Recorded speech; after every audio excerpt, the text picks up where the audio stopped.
welcome back to Anna Rose Reads the podcast. I am your host, Anna, and this week things are going to get very weird. If you've heard the tagline for the book that I'll be discussing, For Human Use, it's basically pitched as Tinder for Corpses. So naturally, one, I had to pick this up and see what all that was about. And two, once I did read it, I absolutely had to talk to the book's author, Sarah G. Pierce, debut author, about how this all came to be. It's a really interesting conversation in which we talk about taboo topics, how it fits into our modern landscape, things that aren't actually that outlandish, and the social horror that really shines in this book. It's a really, really great conversation, and I will catch up with you all after.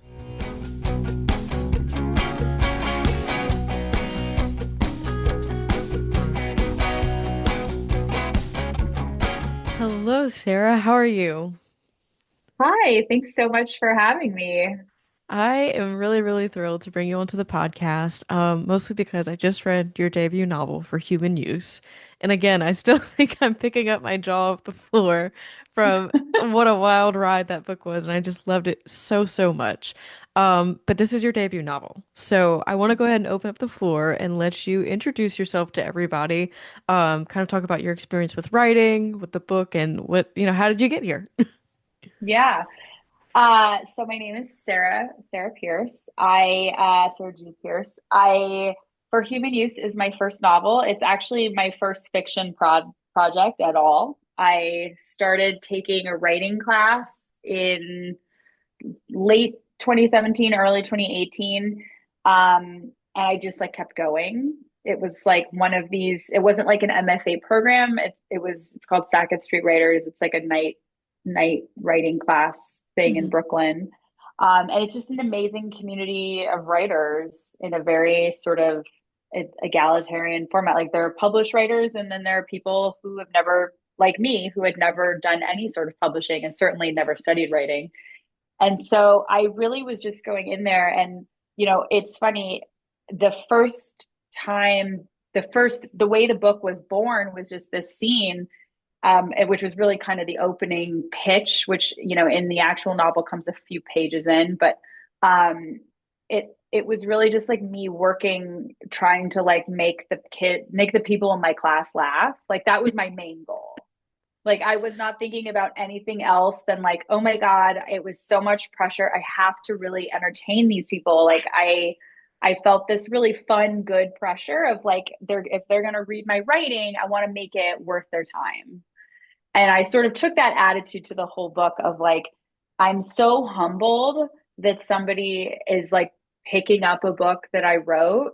So my half of the, my part of the deal is like I have to entertain you. I have to make it worth your time. And so that's my writing ethos. Yeah, no, I get where you're coming from, but safe to say that is definitely accomplished for human use. And I found it through being on NetGalley, which is the site that people who review books or get books early, you can request them, and I came across it, and the short pitch of this book is like, hey, what if there was Tinder but living people matched with corpses? And I was like, oh, well, that's new. And I'm like, I wonder where that's gonna go. And so I was like, I gotta check that out. But in case, do you want to kind of deliver the longer synopsis and Yeah, no. So we land on day one with this guy Tom, who we open just Tom is at work, which is where most of us spend most of our time. So he goes into work and he works at an investment firm, and his boss has sort of slightly greenlit this weird pitch that he's hearing about from a colleague. He's got other stuff going on. He finally circles back, and all of his alarm bells are going off when he is in front of Auden White, who's the guy making the pitch. Everything about Tom is screaming like this guy's a fraud, he's a liar, he's an asshole. But sort of like a lot of us at work, like that never has stopped anybody from being really successful. Like we watch it absolutely. happen all the time. So Tom watches this sort of slow motion plane crash of like the minute he meets Auden, he kind of senses this fraud, but he's like Auden is just this extremely charismatic person. And he really, as Kane, Tom's boss, said, like, hell of a salesman. And so, Auden he sells the shit out of this idea, and he presents it to people in a way that they are able to get comfortable with. And not just get comfortable with, but feel obligated to sort of confront and feel obligated to try. And it takes off in a social contagion type way. And it starts changing everything about our world. And at the so then at the sort of centerpiece of the novel, he runs into Auden's stepsister, and the three of them sort of then form this love triangle, which is the actual heart of the book. That's like, you pick up the book for the dead bodies on Tinder, but I hope that you finish it to see who wins the love triangle. Oh God. Yeah, Um, well, yeah, no. I was so invested. Like I could not stop.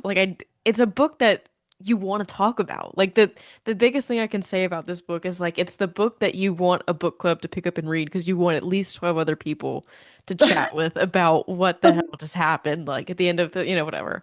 Um and so it's such a there's like almost no words because it just combines so many things that, like I find interesting. Like you mentioned the social contagion of this idea, which is kind of like the social horror of it too, because it's just it seems so out there. But then whenever you start reading, you're like, well, actually, as we've seen in today's world, it's not that out there. When we see like, what catches on.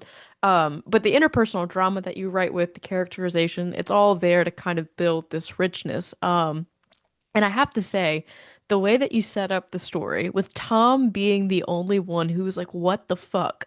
But everybody else was just like, yeah, it's just another whatever. It was so brilliant because I have never felt so connected. Like, if you want to feel connected to a character, make them the only one who sees what you're seeing. You know what I mean? Like, was that intentional? Was that just Tom to you? Like, how did that kind of come to you know, be? Tom, I should just say up front, is totally based on my husband. Um, I'm married to Tom, and I got to, the when I met him, it was what I noticed about him immediately, which is that like he would see these wild things going on, but like, the nature of finance is that like you have to sometimes convince a room full of people, and like 10 people could happily get on board with the dumbest idea you've ever fucking heard of. Like all Yeah. bad ideas happen just at a lovely corporate oval room with a bunch of really smart educated people. It's like the road to hell is paved in conference rooms. And so I really enjoyed Will's just take on that, because he's such a button-up guy, actually, Yeah. Will, if you meet him. But like when he gets into these work scenarios, he just sort of unleashes like a different side of him. And Hmm. as he is button up, but he also, like, everyone who knows him, like he gets really invested in sort of ideas and things. Anyway, so where was I about where? But the book, obviously, so there's a lot of my husband Will in it, but the book, the character Tom, you know, we meet Tom and we're like, the first couple of pages, I actually wanted you to think Tom was an asshole, because Yeah. he was an asshole. On day one of this book, Tom is for sure an asshole. And he even knows that. He's not quite sure what to do about it. He, like, without giving anything away, because it's the first 3 pages, but like he's ended an engagement after the invitations are printed, which is like the most asshole move ever. Yeah. And he did it because he was afraid of confrontation, which is like also the root of all evil, is Hmm. people being too afraid to say things to a partner or a boss, like, oh, I knew that this $100 million company was going to fall off a cliff, but I didn't want to tell my boss. Like, what was I Yeah. supposed to do? Just tell my boss that? And so, he has, for as confrontational and honest as Tom is at work, his personal life is, he's completely non-confrontational. He has no idea what he wants. And in that way is an asshole. So, but then when we meet Auden, and that Yeah, was he sort of on doesn't purpose. look like So it. then So when we meet Auden, we're like, well, I guess I'm on Tom's side. Like, you're like, okay, Tom is an asshole, but like I guess I'm on the asshole side. And so I had a lot of fun also of like, we have these two American archetypes of like the finance Wall Street guy and the tech bro. And it's like we could talk all day about which one's worse, like Yeah. who is more responsible for the ills of the world. I've decided to just pick a line that, after how many years I've been living in New York, I know a ton of people in finance, and I actually find them to be they have a very clean motivation. Like Hmm. if you money is an extremely normal motivation. Yeah. People somewhere over the years I learned that people who are not motivated by money in a way are like they're terrifying. Yeah. Like there's like if someone shows up at your house in the middle of the night and they're not there to rob you, like that's Yeah. scary. That's such a good point. Right? That is such a good point. Like Yeah. if someone's breaking into your house not for money, it's terrifying.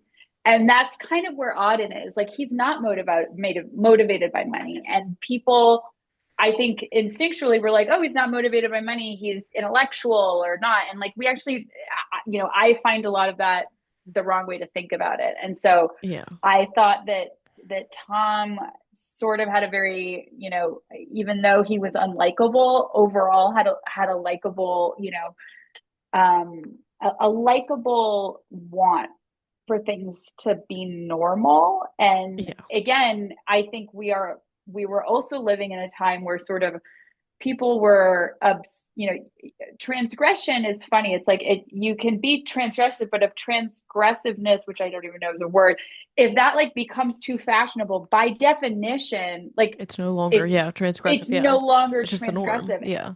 It's just the norm. You're following along with being unique. And so it's like I think that something that was interesting to me about Tom as a character is like if everyone starts aiming to be transgressive, suddenly being defiantly normal is transgressive, Yeah. which is sort of how it feels like to be an American these days. Like Oh, yeah. we have these like huge different sides. And, I don't know that there's like the podcast, like Raging Moderates, which is sort Yeah. of like how that's Tom's vibe. Yeah. Well, I think it's like it brings up something that's been on my own mind lately is like whenever you're being punk, like, like with punk rock, like, and then the idea of like selling out when you make it big, but then like, you are like you said, everybody's motivated by money because like that's the great equalizer, right? At least in America, like if you're gonna be okay, you gotta have some money. Yeah. But then it's the people who just want power, who don't give a shit. That's like really it's an uncomfortable feeling to Terrifying. think about, especially whenever you think of it in the light of, I think that a lot of people will explain like artistic thinking or lofty thinking away as like, oh, he's just, outside the box, and like, no, Auden just wants power. But I think I want to kind of go back to the beginning a little bit before we get too far ahead, because one of my favorite scenes in fiction that I've ever read, there's two of them in this book that I just absolutely love, but one of them is in like the first 8% of the book. It's the focus group scene. It is Oh whenever yeah. Tom, again, who is the only one, like you're identifying with him because he's the only one who's seeing a problem with, this plight to match living people with dead bodies. He enters a focus group full of men who like they're doing their research on him, like on this group, like why do you use the app? It's called Live. Why do you use Live, and how do you? And the answers that he wrote for these men were so brutally honest. I just couldn't, like, you can't help but laugh because it's so jarring how honest it is. Like one of these guys is explaining away that he's like, it's better for me to be with a dead body while I'm an asshole. So that way I'm not, hurting a real life girl's feelings or whatever. And Tom even poses, like, well, what if the girl like has a say in it, and, or something like that. And the guy's like, well, she's gonna suffer anyway. And I was like, oh my God, like, oh, we're hitting on a whole different level of social commentary now. So, like, what about, like, how did you write those scenes? I just have to know because it's like they're firing on all cylinders of being socially brutally aware, funny. I mean, just the construction around them is really, really superb. It's funny. You picked like one. I'm interested to know what your other scene is. That scene is came out of me almost in one sitting and is nearly unchanged from the first draft. Yeah. And it's sort of like the holy grail hole in one of like that, as a writer, I'm always trying to get into the mindset and the feeling I was in that scene, which is like almost disassociative. Like Oh I yeah. just sit there at a computer and I kind of just record by type. Like I describe what I'm seeing and hearing in my head. I don't try to write and I don't try to push the characters in any direction. I just observe these total figments of my imagination. I watch them behave. And with that scene, that was sort of what I saw was I just sort of was listening to a lot of sincere people try to make sense of some of the rules they've been given. Yeah, I mean it's so I feel like it's very exemplary of the fad culture, the trend culture, the whatever it is that you want to call it. I mean, there's an excuse for everything now, positive or negative. It feels like, whatever it may be, like whether it's like a stupid TikTok dance or like, what politician you follow, there's always this like kind of convoluted rhetoric and like logic behind it if you like sincerely ask that person why you do what you do. Um, but I want to also backtrack a little bit is like how exactly did you land on corpses with Liv in this service? Like how like what was the nugget for that idea specifically? Again, I wish I had thought it up and I was just Yeah. sitting down, but no, what happened was so Will and I, soon after meeting my husband, soon after we were dating, it was like so obvious, like we were completely in love. It was completely obvious that I was going to spend the rest of my life with this person. It was like one of those scenarios. And so we moved in together almost, very quickly after a few months. And as you know, within the first few days of living together, I had this lucid dream, and I'm a huge lucid dreamer. And I walked up to the door of our new apartment and I opened it, and there was just like a corpse. And in a dream, like you don't have to ask, like you kind of know what's Yeah. going on. The dream rules So I are the didn't rules. Like you just don't question it. exactly. And so my first thought was like, but I have a boyfriend. Um, like I don't It's great. like I don't need this. And then I was like, yeah, like, but I'm not dating anymore. And I think subconsciously I knew that this thing that had been a huge part of my life, a huge part of my social life, which was meeting strangers at bars, I knew that that was over. Yeah. And I think my brain was trying to make sense of that this, because here's the thing about dating, especially dating when I caught it, which was sort of like at this, someone recently was like the golden age of dating apps, Yeah. um, it was actually like it was for as painful as it was, and it was extremely painful. It was also just really interesting, especially if you like talking to people and meeting Yeah. people. And sometimes I would have these like really great conversations and have no interest at all, but just like the person was had a really cool job or a cool story, or I really liked them as a friend. Like there was just it was a time where I was meeting a ton of people, and I'm an Yeah. introvert. I don't like meeting people. And something that the dating apps did for me was like, having spent as much time at bars that I did with my friends, you know, sort of creating a time and a place to go meet someone. Okay, we're going to meet here and sit down and talk. It felt more organized. Yeah. That makes Like sense. I could sort of work myself up into it because the people there's a lot of nostalgia about like pre-dating app life, Yeah. like total nostalgia. And it's funny, like it's when I first moved to New York in 2005 because I went to NYU, people were still hitting on each other. It was like a super sexualized city. And I have a feeling like nobody would like that now either. It's Yeah, like no, nobody talks about like the horror stories of the things nobody going talks wrong about when you like cold pick up a person or like strike up a conversation. Yeah. exactly.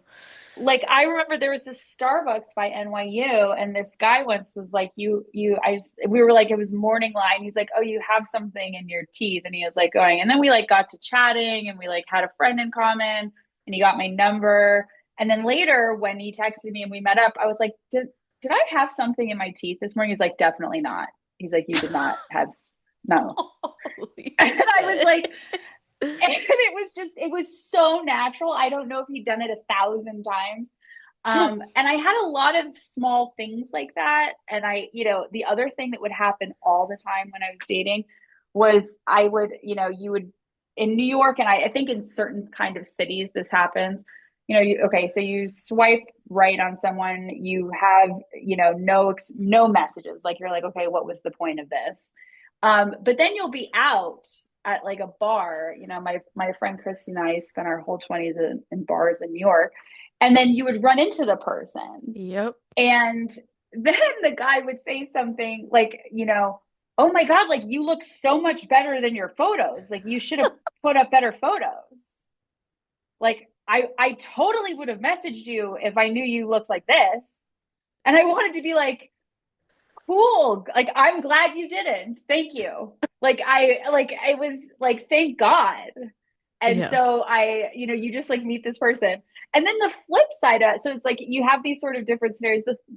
Sort of third scenario that was sort of weird, and this started happening more as dating apps just like completely took over, which was, I would go to like a birthday party or like a dinner someone was having, and we would sit down and they would place me next to someone they knew I would get along with, and I would get along. Like we would just have this amazing conversation, and it was just so intimate and wonderful. But then the evening winds down, and you're like getting your coat slowly, and you're wondering why he's not getting your number, and you're like, okay, I guess he's got like a girlfriend somewhere, or maybe he's married. I totally misread the situation. And then you're kind of like, oh, okay, bye. And you see him like want to get your number, but not like he just doesn't. And so then some amount of time would go by. And then instead of running into each other in a bar, we'd run into each other in a dating app. Yep. And then he would like write like a 5 paragraph note being like, oh my God, I've been thinking about you. Like, I totally regret not getting your number. And I was going to text somebody for your number. And it was just like would spill out of him.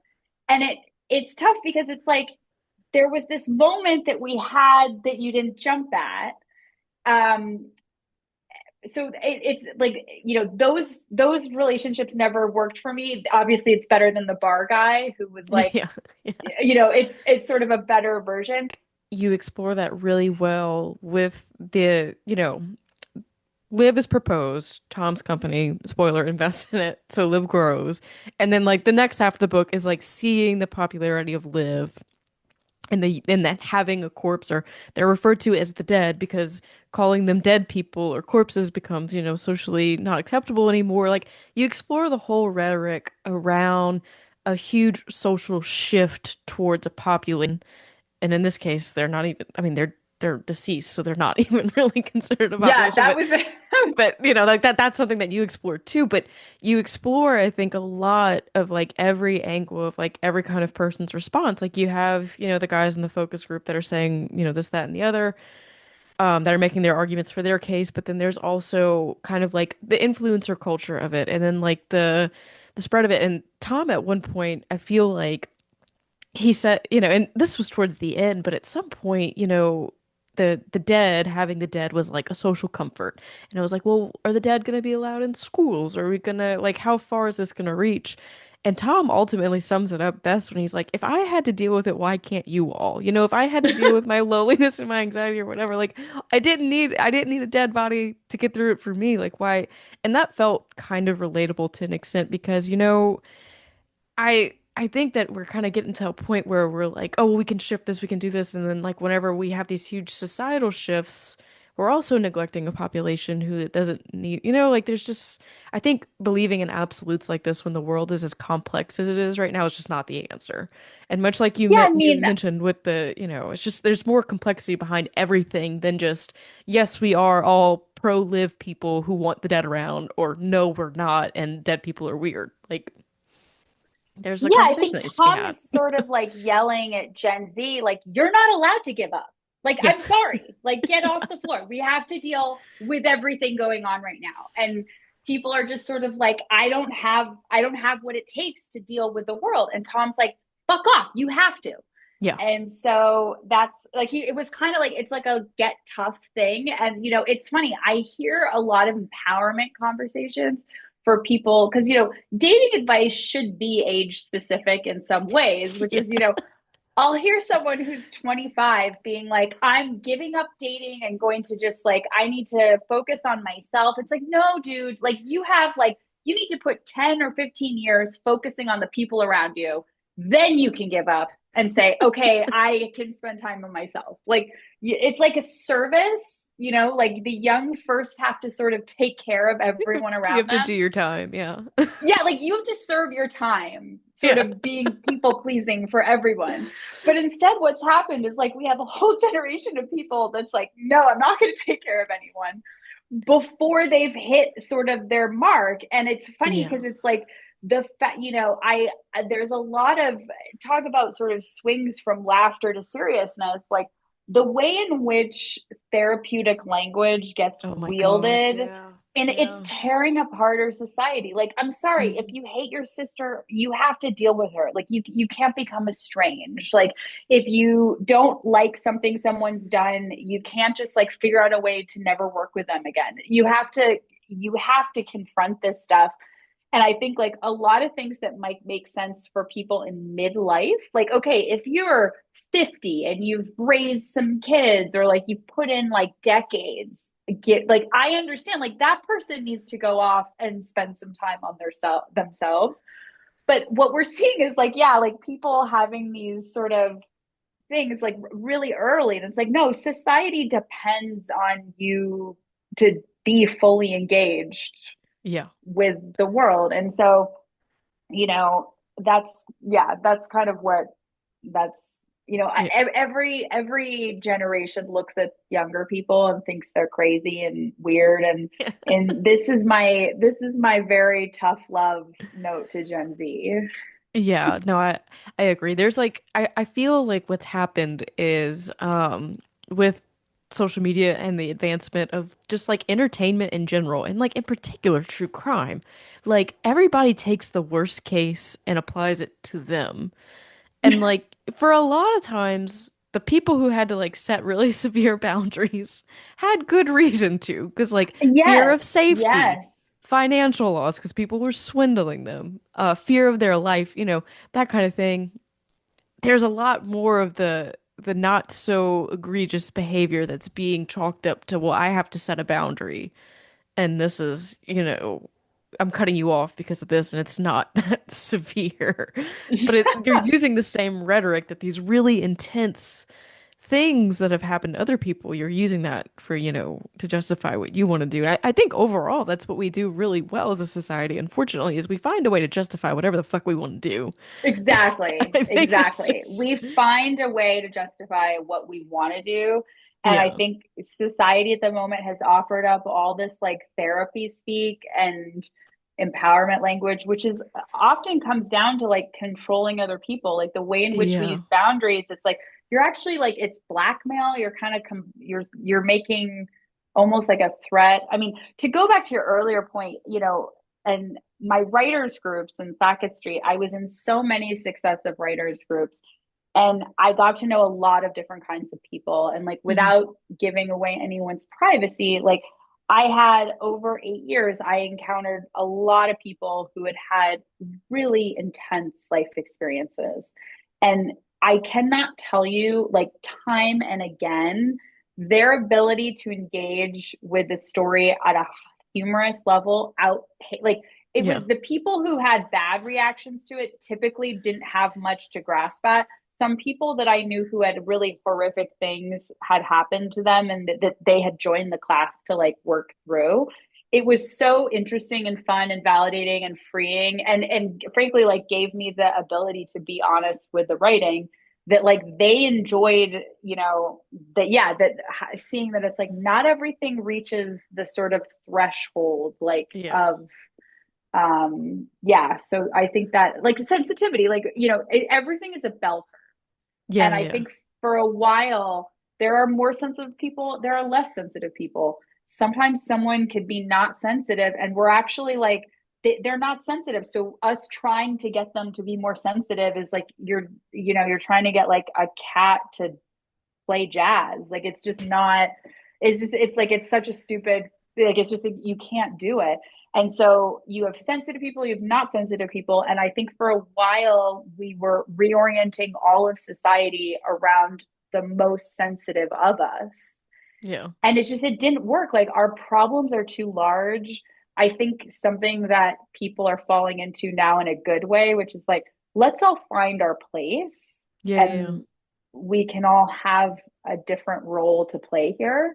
And yeah. I, I already see it. I feel it. Maybe it's just in my head or having kids and I'm more hopeful in the future. I do feel like people are figuring out how to not overreact as much. Yeah. Well, I think, the whole entire goal that I think that we can hope for is like we all reach a point of like resiliency where we can have the bad thing happen and you can move on and, keep going in a way that you are responsible and you can contribute to society in a way that's meaningful and not faddish, like in this case where it's just a fleeting moment of, importance. It's something that lasts, that actual has good social responsibility, like all those good things.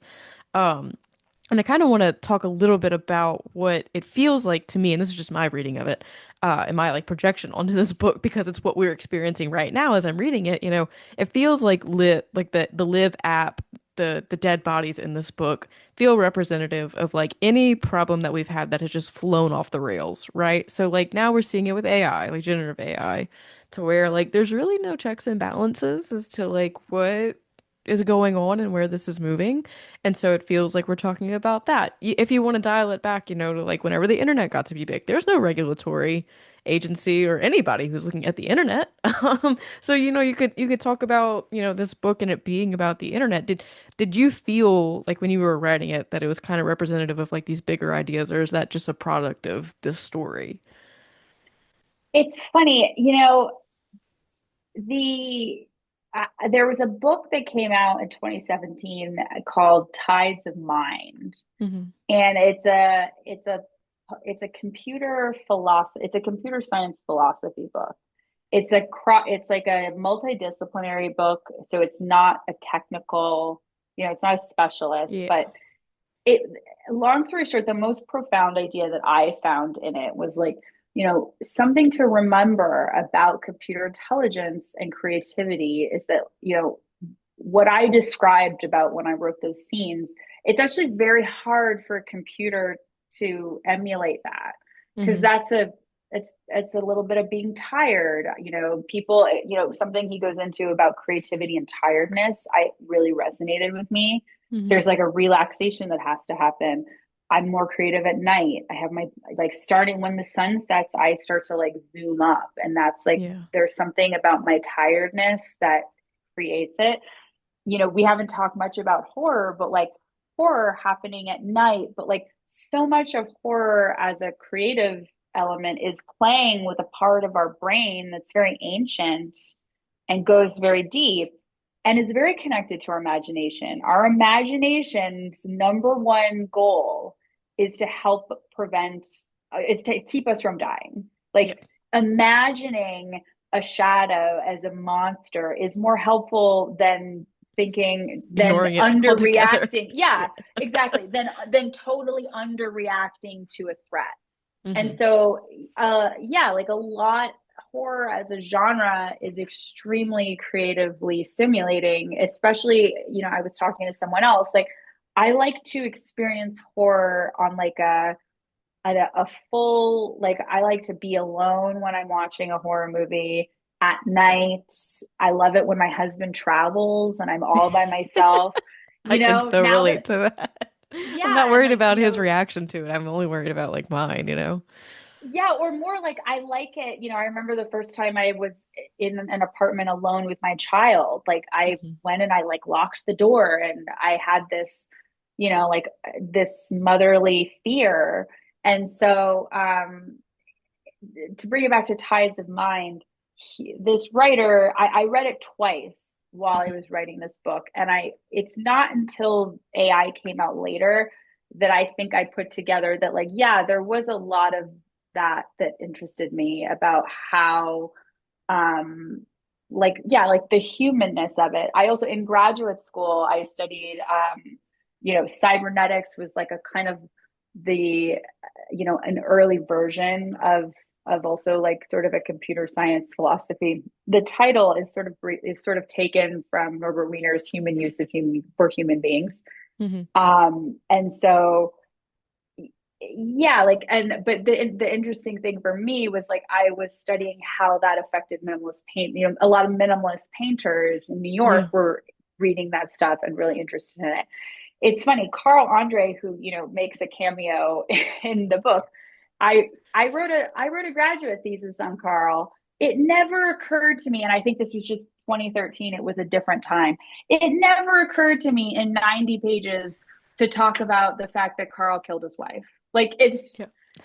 and I just like I don't that's sort of the nature of academic compartmentalization. Like I was focused on his interest in this sort of area, but now when I created Auden, it's like the part of Carl that killed his wife and then got away with it at trial is the same exact part of him Yeah. that took construction tiles and made it art, which continues to be sold for millions of dollars at Sotheby's and Christie's. Like that's Yeah. the same part of him as a person. Like it was Yeah. That so psychology I feels the same.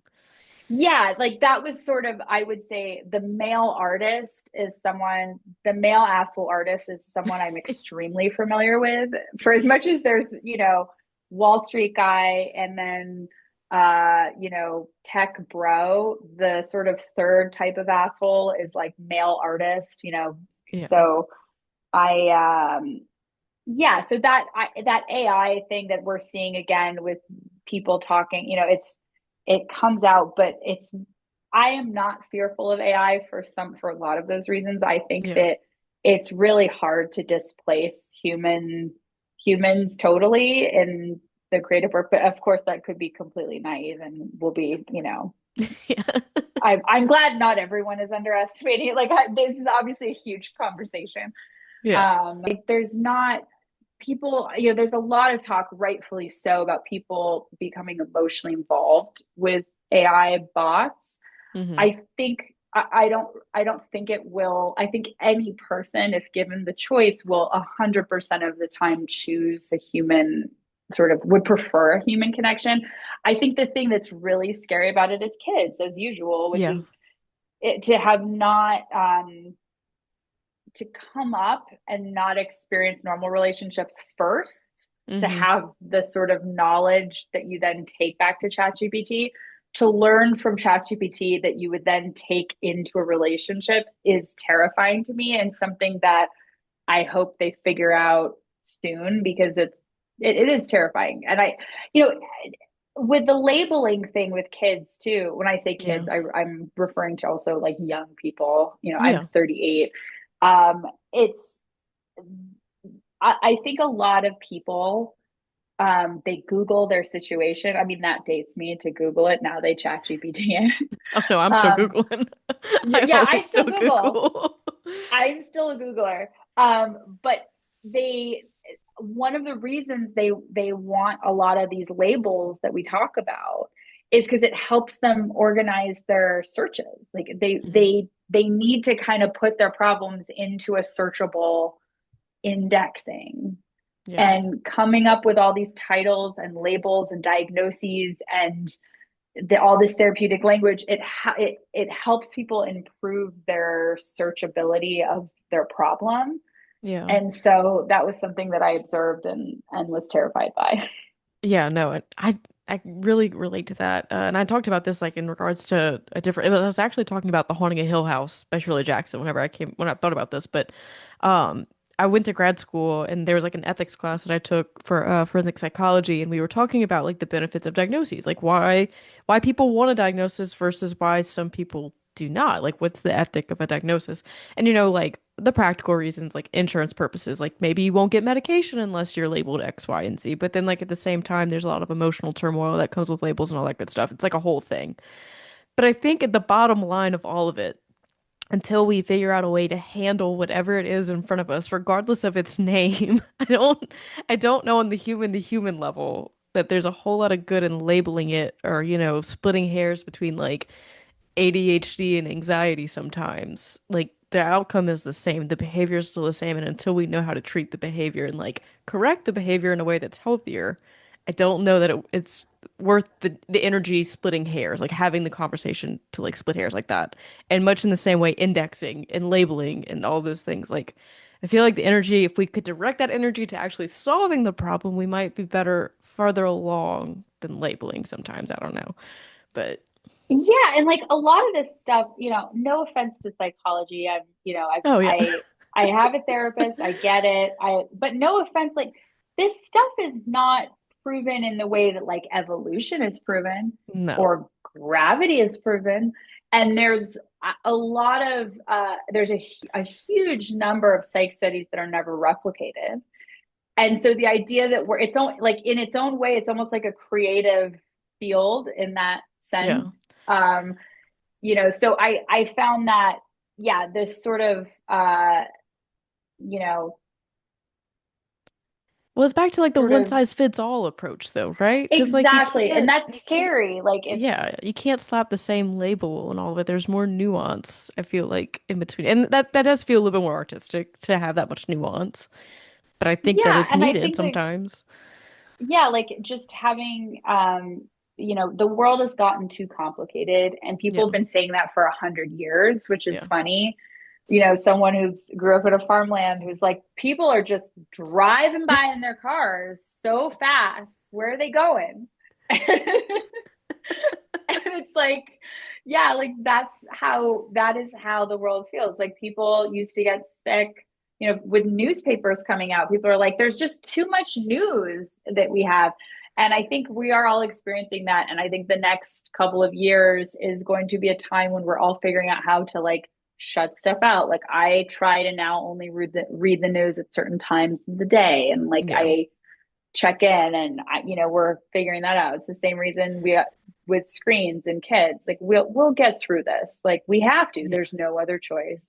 Oh yeah, no, absolutely. I mean, we were never meant to know this much, you know. I mean, it's just bottom line. We were never meant to know this No. much. But I want to pivot a little bit to kind of talk about the horror that is in this book. Because this book is so rooted in reality and again, like you mentioned, you end up sticking around for the characters to see how this is all going to play out. But the horror of it is there with the social horror, you know, the big blanket of, you know, Liv becoming a reality. But then there's a big discussion around like autonomy, especially with Mara, who is Auden's step sibling and this woman that Tom meets. Um, and the talk about autonomy kind of comes with Liv as like a horror aspect, like, oh, who has autonomy in this world, right? And then when we get on the interpersonal level with these characters, we see it's a kind of a different thing for Mara altogether. So I kind of want to talk about one, the horror of all of this on every scale, and then two, the role of autonomy in this book, because I think it's really smart the way that you kind of lay the foundation and then like really hone in on it on a way that, you know, is really hard to miss. Yeah, I mean, you try to write the book you want to read, Yeah. and for me, I, I'm a huge reader, obviously, and there's been this big push the last 10 years. It feels like every book I pick up,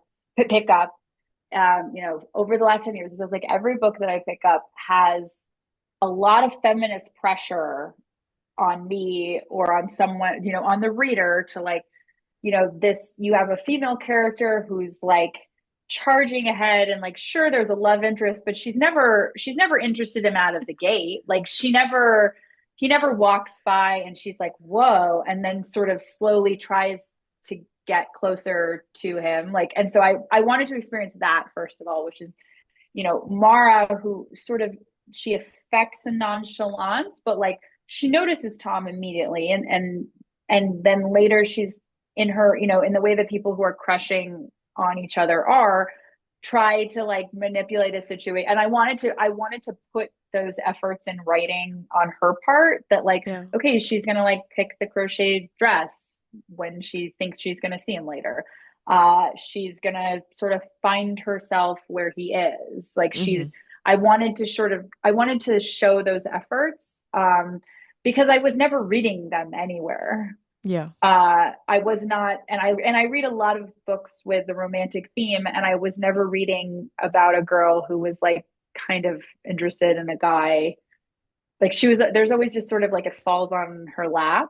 Uh, Yeah, so well, I think in a lot of ways, though, recently is like the idea of having strong female characters is like she doesn't need anyone, including yeah. a romantic interest, you know? Like, and that, I mean, yeah, that works really well. And I'm glad that we have those stories because they are empowering and they are really powerful. However, I don't think it's a sustainable long-term thing 'cause I Like think that we do I've need never met people that like, girl. yeah, Yeah, like I don't know her. I don't want to be her. I don't want to have to not depend on anyone. I can't. Like I yeah, do. I over, over the course of my life at different times in my life, I have depended on romantic partners for huge things. yeah, And so I wanted to show that more that she is dependent on Auden and Tom for totally different reasons.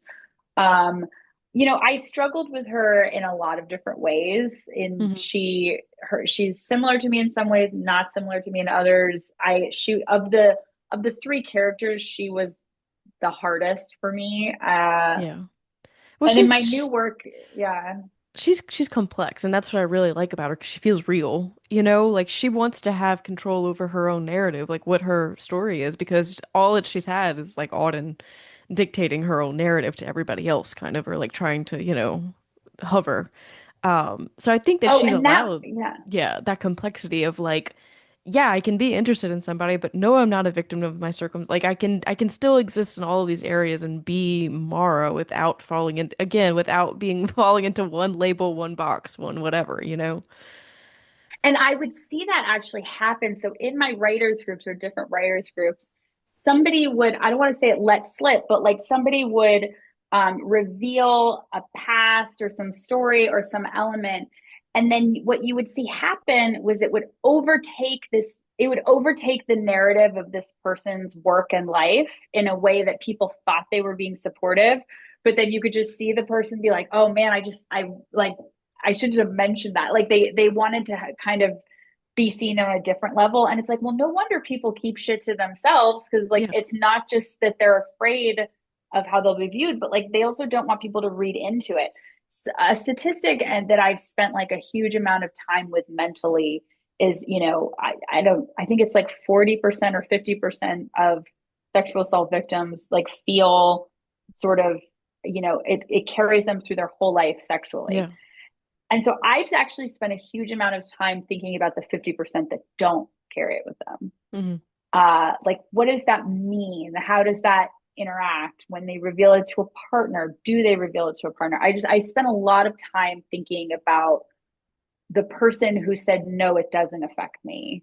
And that's not to say I'm not, I'm not empathizing with the person who is affected by it, but it was just like, wow, there's all these other people Yeah. that have There's every had kind of this thing person. happen. Yeah.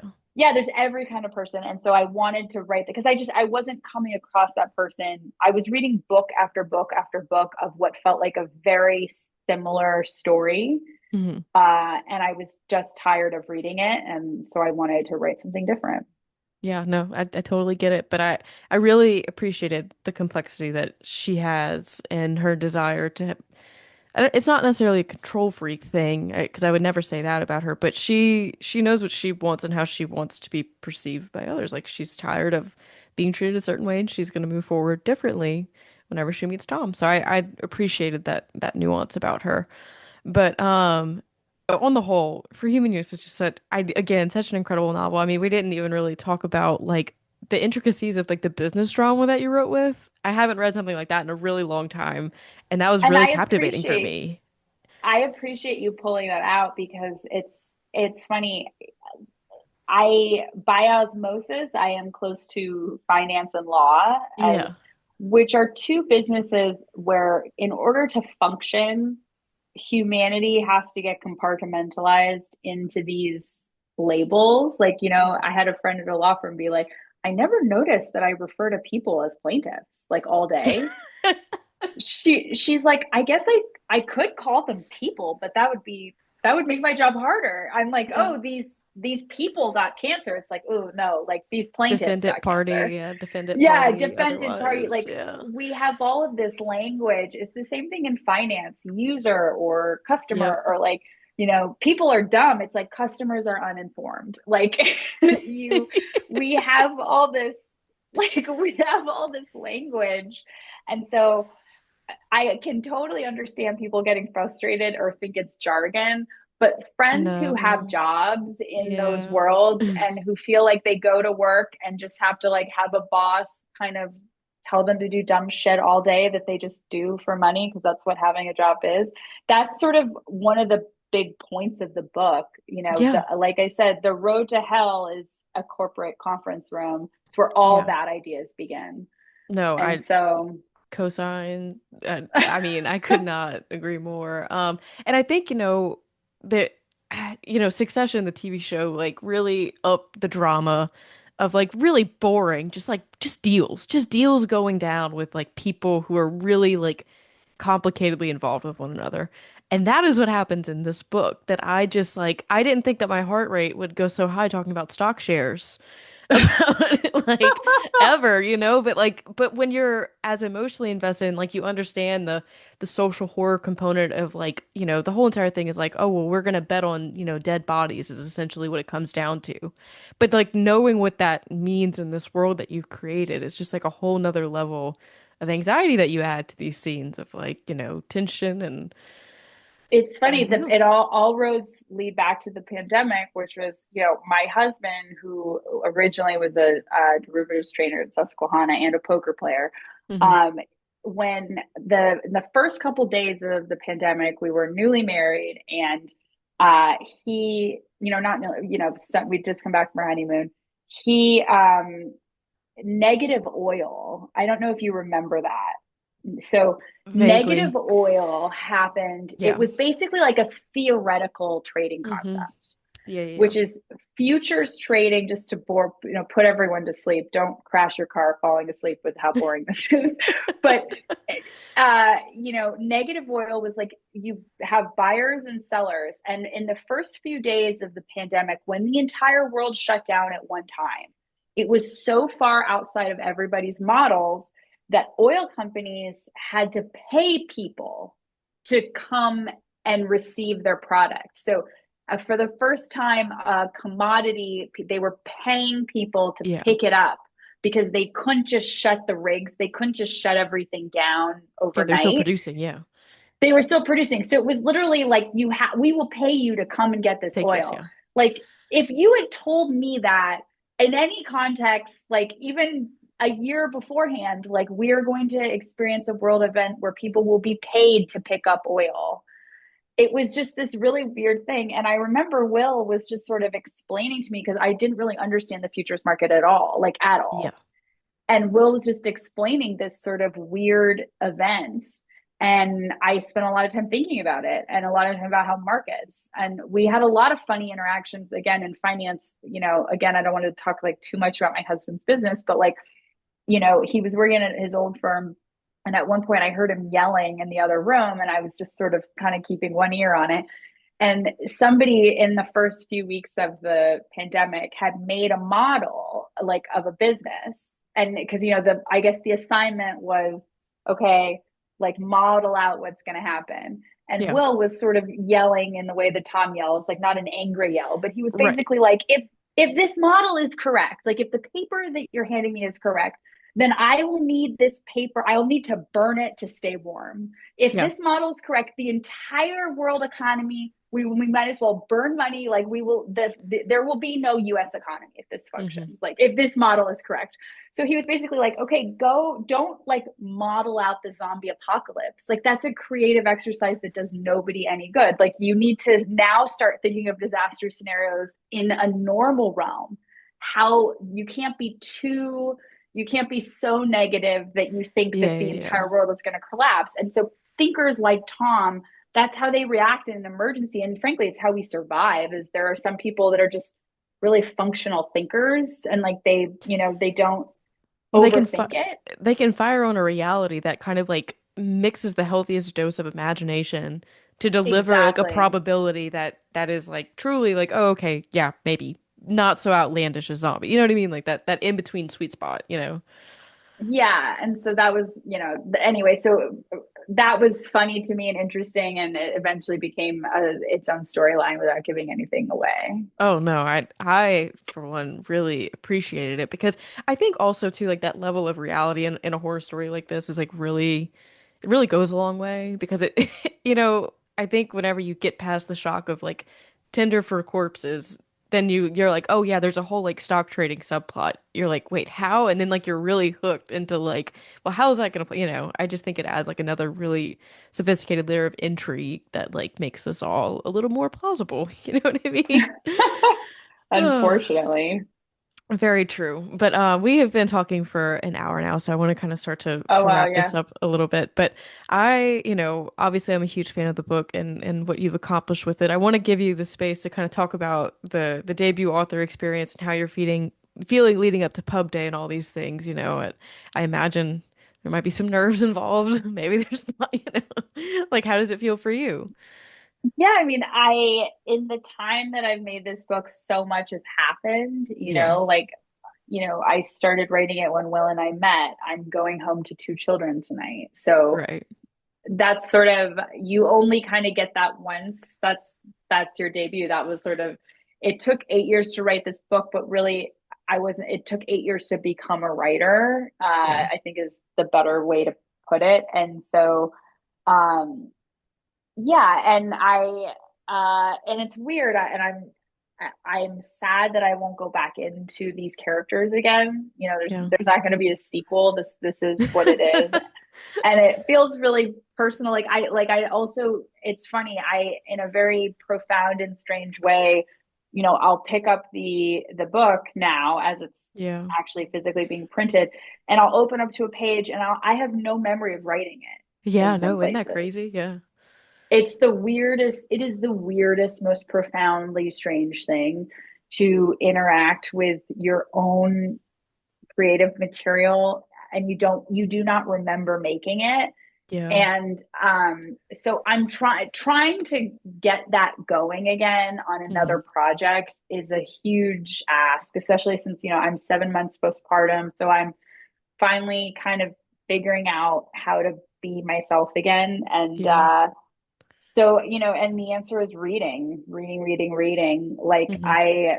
you know, I think the best thing for reality at the moment is for people to read fiction. And Yeah. I think it's like, it goes to a very deep part of us. So, but yeah, anyway, so that is how I get into my own work is I read, and that's, how I end up. If my writing stalls, it's because I'm not liking what I'm reading.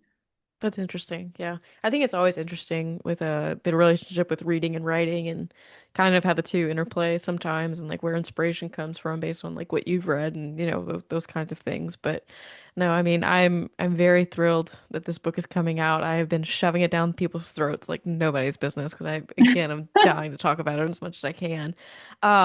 So it comes out in February from Run For It, which is, Orbit's imprint, which is also Hachette's imprint, which is a whole publishing thing. But I'm super, super thrilled. Is there anything that we did not touch on that you wanted to mention or bring up before we close out? I mean, I can't think of anything, like, we went over so much. Like I'm really thankful. I think the thing I want people to take away from this is like I felt like I followed these characters through a situation. I didn't have an agenda for any of them. Yeah. And if someone's looking, for a lesson out of the book, it's like there's no lesson. Like don't Yeah. like No, people there's are messy, solutions are messy, problems are messy. yeah, That like is, yeah. if you're looking for an overarching theme, like it's not there. You have Yeah. to, you can find it. I don't know it. So and that's what I'm excited to, yeah, like the more people that read it, like they can come up with, like people do a good job of taking lessons from it. And when they're talking to me, I don't, I didn't program those in there. Yeah. And that's sort of, I didn't really have an agenda writing it. And that's been, I'm not playing four-dimensional chess with like Yeah. some revealed theme, No. and it's just sort of like life is super messy is the answer. Yeah. Well, I do feel like it is an incredible piece of modern horror fiction. Like it is a snapshot of where we're at as a country, where it feels like this is plausible and like this is the fallout and what we will see happen should it happen. It feels horribly realistic to those lengths. And then, through the character work that you've written, it just really comes to life and, everybody's sticking around by the end to see who ends up with who and who makes it out of all this alive. So no, I loved it very, very much. And again, just for the last time, it comes out on February 10th, 2026. Thank you again so much, Sarah, for your time. I appreciate it immensely. Thank you so much for having me. This was wonderful.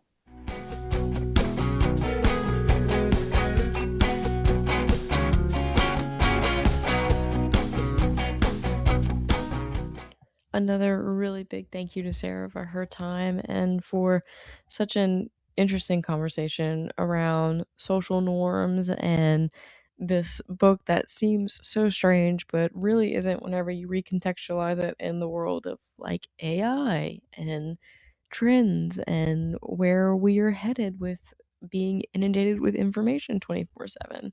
Um, for Human Use is just a really interesting read to me on an intellectual level. Like I said, the business drama is fabulous. The interpersonal drama between the characters is wonderful. And then, of course, the weird social horror is on full display for you to, just build whatever you want in that sandbox, honestly. Sarah gives you a lot of room to think within that book, and it's a very, very interesting read. And I have to, listening back to this interview, I had to laugh about some of those dating stories and some of the anecdotes about how hell is paved in a corporate boardroom. I can co-sign that 100%. um, so yeah, big thanks to Sarah once again. This book is on shelves today from Run For It. So, if this sounds like it's up your alley, I do recommend it. It is a little bit of a strange niche, I'd have to say, to be a little bit of a business thriller, a drama, and a social horror all in one. So, but I do stand by it. I think it's a great read. Anyway, moving forward to next week, I will get you guys an episode out on Tuesday. I may even get 2 episodes out next week. Next week is Mardi Gras, which means that I get a day off from work, which means that I might get to be extra productive. Who's to say? Stay tuned to find out. At any rate, I hope that you all are doing well. I hope that you all are having a wonderful February, and until I see you guys next,